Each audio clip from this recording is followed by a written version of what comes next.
কায়দাই নাই। আরো বিয়ে বসতে জানি স্বামীরে 10 লাখ দেওয়া লাগে।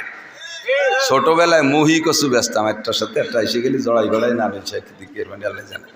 খেয়াল করেন, মুহি কচু বোঝেন? মুহি মুহি কয় না গাঠি, গাঠি না আমাকে খেতে হইতো, আমাকে দিক মুহি কয়।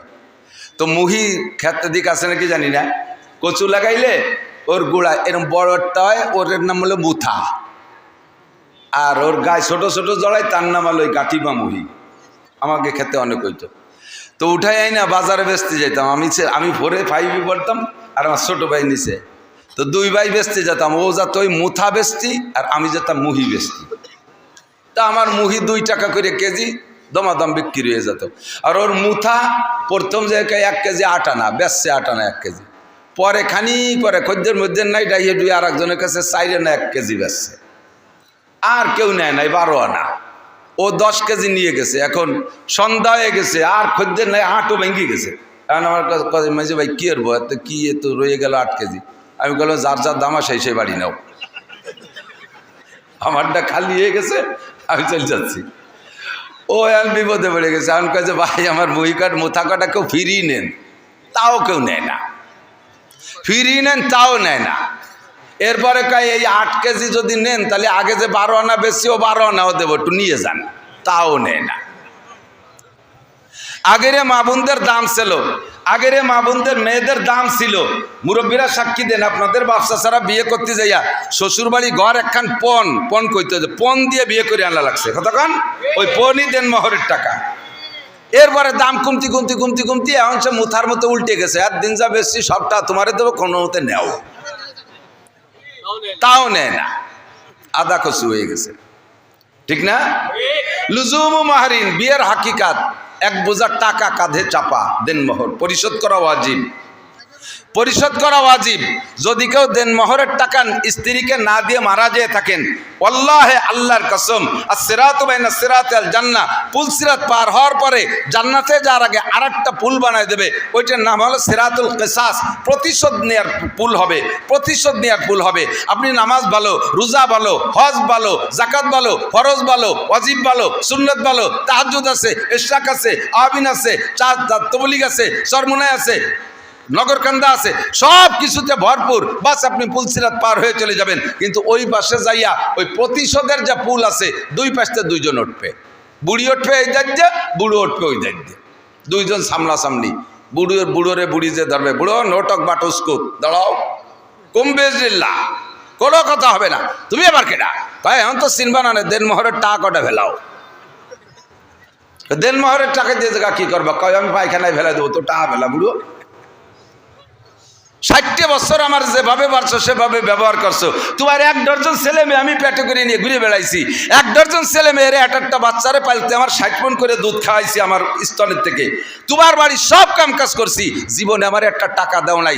আমি লাস্টে বললাম যে বুড়ো মরার আগে 2 কাঠা জমি দলিল দিয়ে যা, তাও তুমি গ্যা গ্যা করতে করতে মরিয়ে গেলে, আমার কিছু দিয়ে গেলে না। এরপরে বুড়ো কালে তুমি মরার পরে ছেলে মেয়েরা আমার বাড়িতে তাড়াই দিছে, মাইয়েকে বাড়ি যাই আমার জীবনযাপন করা লাগছে, শেষে মাইয়ে বাড়ি মরছি। টাকা ফেলা বুড়ো। আর আল্লাহ কবে যায় ফেরেশতারা ও জায়গা যানজট হয়ে গেল। কি ধরনের গেঞ্জাম উঠে? কয় যে আল্লাহ এক বুড়োরে অ্যারেস্ট করছে, অ্যাটাক করছে। কি কয়? কয় যে দেনমোহরের টাকা চায়। কয় দাও দিতি, কয় বুড়োরে কেউ টাকা নিয়ে যান নাই, যাবেনও না, দেওয়াই লাগবে। এখন কয় যে আল্লাহ টাকা তো নিয়ে আসিনি, কি করবো? ফেরেশতাকে আল্লাহ পাক বলবেন, বুড়োর আমল নামা থেকে প্রত্যেক 2 পয়সার বিনিময়, 100 পয়সায় 1 টাকা, প্রত্যেক 2 পয়সার বিনিময় 700 রাকাত নামাজ বুড়িরে দিয়ে দাও। বুড়োর আমল নামা থেকে প্রত্যেক 2 পয়সার বিনিময় 700 রাকাত নামাজ বিকাশেও পাঠাতে পারো, রকেটেও পাঠাতে পারো, ট্রান্সফার করে দাও, অথবা ব্যাংক অ্যাকাউন্টে দিতে পারো। 700 রাকাত করে নামাজ দিতি কাল্লা নামাজ শেষে এখন যদি 60,000 টাকা রয়েছে, তা রোজা ধরো, তাও শেষ, আর কি আছে তা ধরো, সব দেওয়ার পরে কয় 200 টাকা রয়ে গেছে। এবার 200 টাকার বিনিময় বুড়ির আমল নামা থেকে যে গুনাহ আছে, ওই গুনাহগুলো বুড়োর আমল নামায় দিয়ে দাও। দাও, পাল্টায় দাও। বস্তা ভরে নেকি নিয়ে যে শূন্য হাতে জাহান্নামে চলে যাবেন। হুকুকুল ইবাদ, নামাজ পড়েন নাই, রোজা রাখেন নাই, জিনা করেছেন, মদ খাইছেন, গাঁজা খাইছেন, এইগুলো যা করেছেন সবগুলো হুকুকুল্লাহ, আল্লাহর সাথে নাফরমানি করেছেন। যে কোনো সময় চোখের 2 ফোঁটা পানি ফেলে দিয়ে যদি কেঁদে দেন, রব্বানা যালামনা আনফুসানা ওয়া ইল্লাম তাগফির লানা ওয়া তারহামনা লানাকুনান্না মিনাল খাসিরিন। চোখের পানি দেইকা আল্লাহ বড় সরল, আল্লাহ বড় মেহেরবান, আল্লাহ বড় গফফার, আল্লাহ বড় সত্তার। আপনার চোখের পানি দেইকা জীবনের সব গুনাহ আল্লাহ মাফ করে দিতে পারে, কিন্তু হুকুকুল ইবাদ, মখলুকের হক নষ্ট করে গেলে এটার দায়িত্ব আল্লাহ নিবে না। যারটা নষ্ট করেছো সে যদি মাফ করে তাহলে যাইবা, আর সে মাফ না করলে এক কদমও বাড়তে পারবা না। বিয়ের নুস উঠলি লাগতে বিয়ে আরো টাকা পয়সা তো গুছাই নিয়ে নাই মমিয়ারা। বিয়ে করতে হবে, তবে বিয়ের আগে প্রস্তুতি, দেনমোহর পরিশোধ। হযরত আলী বলেন বিয়ের হাকিকত 7টা। 1 নম্বরে মাসখানিকের খুশি, 2 নম্বরে লুজুমু মাহরিন, বস্তাখানিক টাকা কাঁধে চড়া দেনমোহর, এরপরে জীবন ভরে বউরে কামাই রোজগার করে খাওয়াতে হবে, সেটা হলো কুসুরু জাহরিন, মাজা ভাঙ্গা খাটনি, মাজা ভাঙ্গা খাটনি। আমি এক রাত টস করলি যা টাকা পয়সা পাই তাতে 2-3 মাস খাইয়ে বাঁচতে পারি। এক রাত্রি টাইতে 2-3 মাস খাইয়ে বাঁচতে পারি, কোনো অসুবিধা হয় না। এই সারা জীবন 30টা বছর অস করে বেড়াচ্ছি, এখনো 30টা টাকা ডানি রাখতে পারলাম না। আল্লাহ ছেলে মেয়ে দেশে যথেষ্ট, তাকে পিছিয়ে খরচ করতে করতে আমার মাজা বিয়া হয়ে যাচ্ছেন, সবসময় মাজা কামড়ায়। এ বিয়ে না করলে আমার গাড়ি এই বুঝে উঠছ নাকি?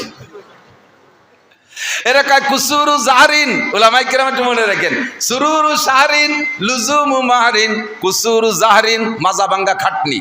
বিয়ে না করলে ছেলে মেয়ে আত্মীয় স্বজনের এই বোঝা কাঁধে উঠতো না, এই পরিমাণ পরিশ্রম আমার করা লাগতো না।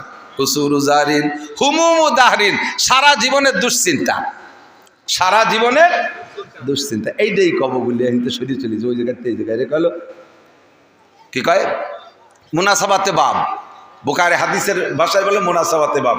একটা কথাকে ধরে একটা পুরো আস্ত হাদিস ইমাম বুখারী মুসলিম শরীফ এনরা লিখে দেয়। হুমুমু দাহরিন, কোনো প্রাণীর চিন্তা নাই, আমাদের সারা জীবন ভরে চিন্তা, কামাই করব কিভাবে, বউ পালবো কিভাবে, ছেলে মেয়ে পালবো কিভাবে, পালাপোষার চিন্তা। এই চিন্তা অন্য প্রাণীর নাই। এই যে সামনে আর মাসখানিক পরে থেকে কুত্তর ডেলিভারি শুরু হয়ে যাবে, সারা আন্তর্জাতিক, সারা দুনিয়া জুড়ে 4-5টা ছেলে মেয়ে একটা কুত্তয় জন্ম দেবে। কোনো কুত্তয় কি এই চিন্তা করবে আল্লাহ একে হাব্বা নাই, এটা কোন থেকে কি রে, এটা ফিডার খাওয়াবো কি রে, কি দুধ খাওয়াবো, একটা জাঙ্গি ভেঙ্গে নাই, একটা প্যাম্পাস কিনে দিল না কেউ, একখান কুটি খেতা নাই, একটা মশারি নাই, সুবানি কোন জায়গা, এইগুলো কোনো কুত্তর চিন্তা আছে? কতক্ষণ আছে? আর আপনার একটা পেটে আসার সাথে উল্টো শোনো শুরু হয়ে যায়, আলটা শোনো। বাচ্চা আইস পেটে আসছে, কালকে থেকে মেশিন শুরু হয়ে গেছে, কম্পিউটার দিয়ে চেক আপ, একেবারে 9 মাস পর্যন্ত চেক আপ, এরপরে তার জন্য ঘুষাঘুষি কত কিছু। আল্লাহু আকবার।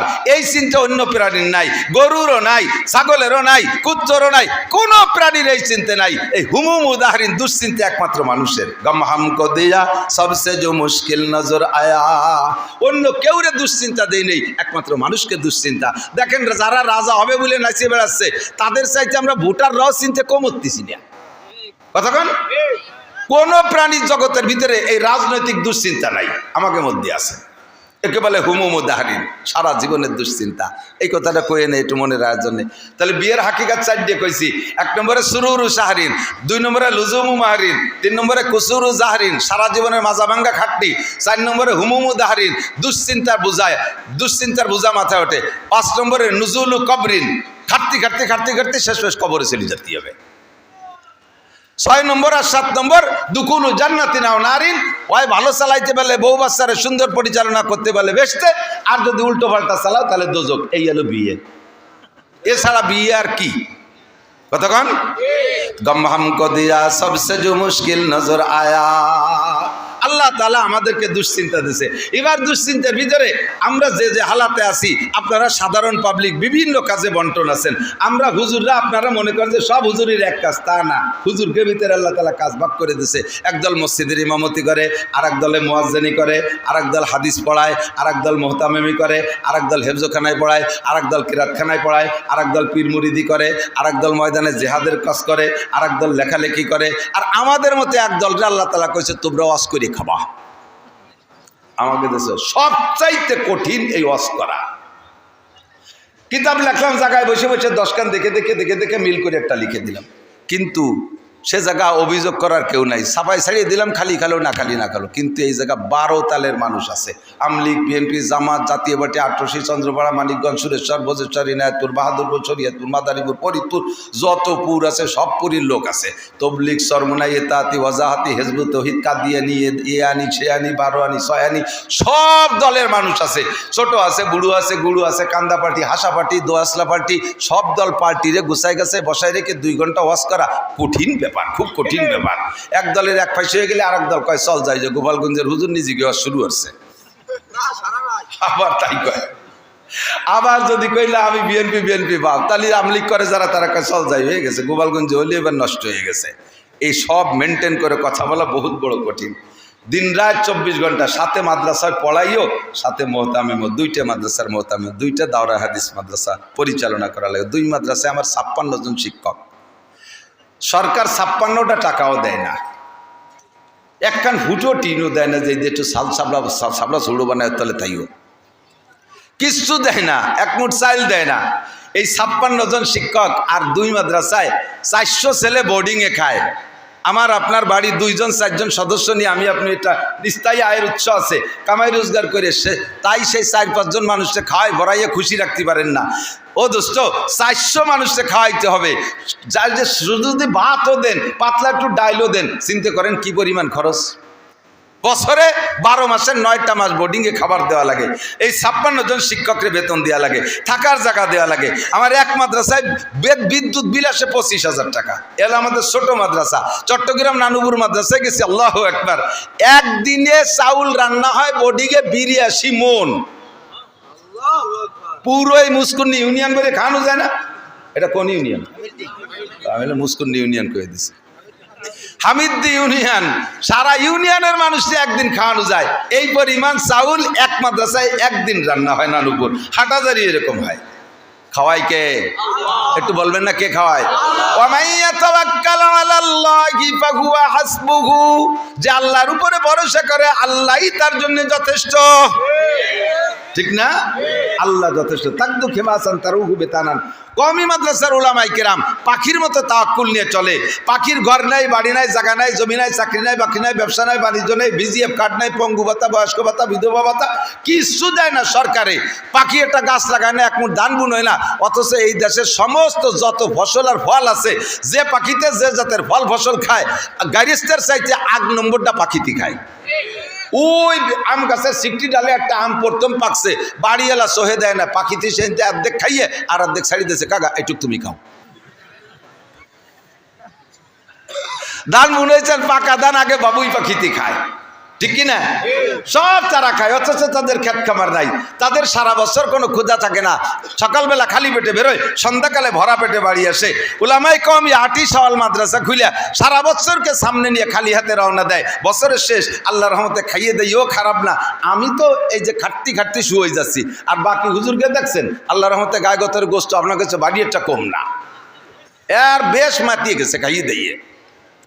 স্বাস্থ্য চেহারা কত সুন্দর, খাওয়াই কে? ওমাইয়া তাওয়াক্কাল আলাইহি। একদল কয় সার্টিফিকেট নাই কওমি মাদ্রাসায়, হুজুরা কি রেখাবে, কি রেখাবে? তুমি তো আমাকে সাথে আইসে খাইয়ে দাও, খাইয়েও সারতে পারবা না। আমি তো মাঝে মাঝে কই, আল্লাহ না খাওয়া বিদ্যা পড়ি এত খাওয়া, না খাওয়া বিদ্যা পড়ি এত খাওয়া, খাবারের জ্বালায় আমি পাগল হয়ে যাই, পলায় থাকি যে খাবো না। রুজির মালিককে একটু এদিকে আসি দোস্ত, যারা দাঁড়িয়ে আছেন একটু বসার চেষ্টা করেন। আমি শুরু এবং শেষ, আরবিতে গেলে বেদায়া আর নেহায়া, খেয়াল করেন কি বলছি, বলতে পারবেন? বেদায়া আর নেহায়া। আল্লাহ পাক 1500 বছর আগে জানে যে মুস্কুন্নির এই মাহফিলে জায়গায় হবে না, জায়গায় টান পড়ে যাবে, লোক বেশি হয়ে যাবে, দাঁড়ায় থাকবে। এই জন্য একটা আয়াত ওই সময় নাজিল করে দিয়েছে, ওয়াইজা কিল লাকুম তাফাসসাহু বিল মাজালিস।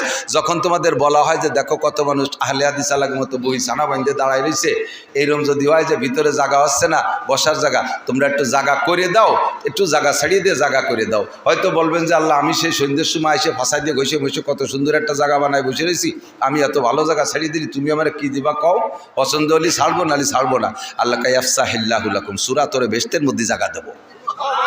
তোর এই যে মুসকুন্নি জায়গার কয় টাকা দাম, বেস্তের মধ্যে অট্টুক জায়গা ছেড়ে দেবো, একটু জায়গা ছাড়িয়ে দিয়ে আগে বসলে বেস্তের মধ্যে একটা জায়গা দলিল হয়ে যাবে, বলবেন না সুবহানাল্লাহ? আর কি একটু আগে বসবেন নাকি একটু জায়গা দিয়ে? আর যারা দাঁড়িয়ে আছেন তারা যদি বসেও শোনেন, হযরত আব্বাস রাদিয়াল্লাহু তাআলা আনহুর সাথে জান্নাতে যাবেন। হযরত আব্বাস জান্নাতি, নিঃসন্দেহে হযরত আব্বাস জান্নাতি, হযরত আব্বাস জান্নাতি। যদি বসে বয়ান শোনেন হযরত আব্বাসের সাথে জান্নাতে যাবেন। সবাই বলেন আমিন। আবার অনেকে বস্তি করার সাথে সাথে উঠে আটা দেয় কেন্নুর মতো। কেন্নু চেনেন নাকি? ওই যে কেন্নু পোকা কয় না, এর অনেক পাওয়ালা, ওই যে লম্বা লাল লাল আছে ভ্যারাইটি রঙের, কেন্নু কয় নাকি? নাকি হ্যাঁ, কেড়া কেড়া কেড়া পোকা চেনেন না? লম্বা লম্বা লাল কেড়া। ও কি পাও বেশি বলে জোরে আটে নাকি? অনেক পাও বিদায় অত জোরে আটে না, রেলগাড়ির মতো। কিন্তু রেলগাড়ির তো গতি আছে, তো আটে আস্তে আস্তে। এখন ওরে যদি ঠেলা দেন যে এইভাবে আটলি পারে তুমি কোন সময় ভাঙ্গা যাবা না, একটু জোরে আট, তাহলে কি রে গোল হয়ে ভয় সাজ দেখা পারলি তুই আইটি বেড়ে আমি আটবো না। যারা দাঁড়াই বাদ শুনতেছে তাকে বসতি করলে যদি ঠিক আছে তুমি কাজ করি বেড়াকে, আপনার তাও শোন বলে আসে, তার এক বিপদ। আটা দিলে যদি কেড়ার মতো গোল হয়ে যায়। তো যে যেভাবে পারেন সেই সেইভাবে শরীর। আমি শুরু আর শেষ দুইটা বলবো। কোরআন শরীফের আয়াত যা পড়ছি তা তো সবাই জানেন। জীবনে মানুষ মাটি দিয়েছেন যারা, আয়াতটা জানেন না? মিনহা খালাকনাকুম পড়বেন, ওয়াফিহা নুঈদুকুম ওয়া মিনহা নুখরিজুকুম তারাতান উখরা। কথা কার? আল্লাহ এই আয়াতের ভিতরে কি বলছেন? আল্লাহ তাআলা বেদায়া ওয়া নেহায়া, শুরু এবং শেষ, শুরু এবং শেষ দুইটা দিক আল্লাহ তাআলা ইশারা করছেন। এই আয়াতগুলো আমরা পড়ি কোন জায়গায় যাইয়া? মানুষ মাটি দেওয়ার সময় পড়ি, তাই না? সাহাবায়ে কিরামদের থেকে, হুজুরের থেকে এ পর্যন্ত পড়তে পড়তে আসতেছে, তাই আমরা এটা এখনো পড়ি এবং পড়াও চলতে তালে থাকবে। বাকি আয়াতের যে তর্জমা, এই তর্জমার দিক লক্ষ্য করে এই আয়াতটা মাইয়েতরে মাটি দেওয়ার সময় পড়ার কোনো দরকার নাই, কারণ ওই কথাগুলো তো মাইয়েতরে শুনে লাভ নাই। কি করছি জানেন? মিনহা খলাকনাকুম, এ মানুষ তোমারে মাটি দিয়ে বানাইছি, অফিহা নুঈদুকুম, আবার তোমারে মাটির মধ্যে নিয়ে আসলাম, অমিনহা নুখরিজুকুম, আবার মাটির থেকে বের করব। মানুষ মাটি দেওয়ার সময় মরা মানুষটারে এই কথা শুনুনি 5 পায়ের দাম আছে, কারণ তার জবাবটা তো ইয়ে গেছে। কিন্তু পড়ি কেন? কাফাবিল মাউতে ওয়াইজা, একজন মানুষের সবচাইতে বড় ওয়াইজ, সবচাইতে বড় নাসে উপদেশটা হলো সামনের পর কেউ মরে যাওয়া। মানুষের দিল নরম হয় না, মানুষের কোনোভাবে ওয়াজ করে কান্দানো যায় না, কিন্তু কোনো ওয়াজ লাগবে না। আব্বা মরে গেলে অনাসে এমনি কাঁদে, মা মারা গেলে এমনি কাঁদে, বউ মারা গেলে এমনি কাঁদে, আপনজন কেউ মারা গেলে এমনি কাঁদে, দিলটা নরম হয়ে যায়। যত বড় বেনামাজি হোক না কেন, পরিবারের একজন সদস্য যদি মারা যায় চোখের সামনে, তাহলে দেখবেন কমপক্ষে সপ্তাহখানিক হলেও নামাজ পড়ে মুসলমান। কতক্ষণ ঠিক ঠিক না? কাফাবিল মাউতে ওয়াইজা, মরণের চাইতে বড় বক্তা আর হয় না, মরণই হলো সবচাইতে বড় ওয়াজ। আল্লাহু আকবার। এই জন্যে মানুষকে দাফন করার সময় ওই আয়াতটা পড়ে নিজেকে নিজে ওয়াজ করি, হে আব্দুল্লাহ, হে আব্দুল খালেক, আব্দুল মালেক, হে মাওলানা নাসির, এই যে লোকটারে দাফন করতেছো তারও যে পদ্ধতি, তোমারও ভাগ্যে সেই পদ্ধতি, তোমারও জীবনে এরকমই হয়েছে, তার যেমন হয়েছে। মাটি থেকে তারে সৃষ্টি করা হয়েছিল, কিছুদিন মাটির উপর দিয়ে ঘুরাইয়া আবার মাটির মধ্যে নিয়ে যাওয়া হলো, আমিনহা নুখরিজুকুম তারাতান উখরা, আবারও তাকে মাটি থেকে কিয়ামতের ময়দানে উঠানো হবে। এই মানুষটার যে হালাত, হে আমার যুব সমাজ, আমার আবাল বৃদ্ধ বনিতা, নারী আর পুরুষ, মা ও বাপ ও ভাইয়েরা, সকলেরই কিন্তু একই হালাত। আমাকেও মাটি দেওয়ার সময় ওই আয়াতই বলা হবে। কথা বলেন ঠিক কি ঠিক না? মিনহা খলাকনাকুম, আল্লাহ কয় তোমাকে বানাইছি আমি মাটি দিয়া। একটু বলেন কি দিয়া? মাটি দিয়া। মাটি দিয়ে বানাইছে। সৃষ্টি জগতে যাহা কিছু সামনে দেখি, এই তার ভিতরে মাটির চাইতে দামি দামি পদার্থ আর ধাতব জাত আছে না নাই? সোনা দামি, রূপা দামি, হীরা দামি, কাঞ্চন দামি, আরো কত কত দামি আছে, সব দামি আমি চিনি না। কমপক্ষে সোনা, রূপা, হীরা, কাঞ্চনের নাম শুনেছি, মণি মুক্তার নাম শুনেছি, অনেকগুলো দেখেছি, এগুলো সবই দামি। স্বর্ণের ভরি এখন 2,16,000 টাকা ভরি। আল্লাহ তাআলা আশরাফুল মাখলুকাত মানুষ বানাইছে। আল্লাহ কয় ওয়ালাকাদ কাররামনা বানি আদম, গোটা সৃষ্টির ভিতরে সবচাইতে সম্মানী করে বানাইছি মানুষকে। জিনের চাইতে দামি মানুষ, ফেরেশতার চাইতে দামি মানুষ, এমনকি আমার কাবা ঘরের চাইতেও দামি মানুষ। একটু খেয়াল করেন, আল্লাহু আকবার। কাবা ঘরের চাইতে একজন মুমিনের ইজ্জতকে আল্লাহ বেশি দিয়েছেন।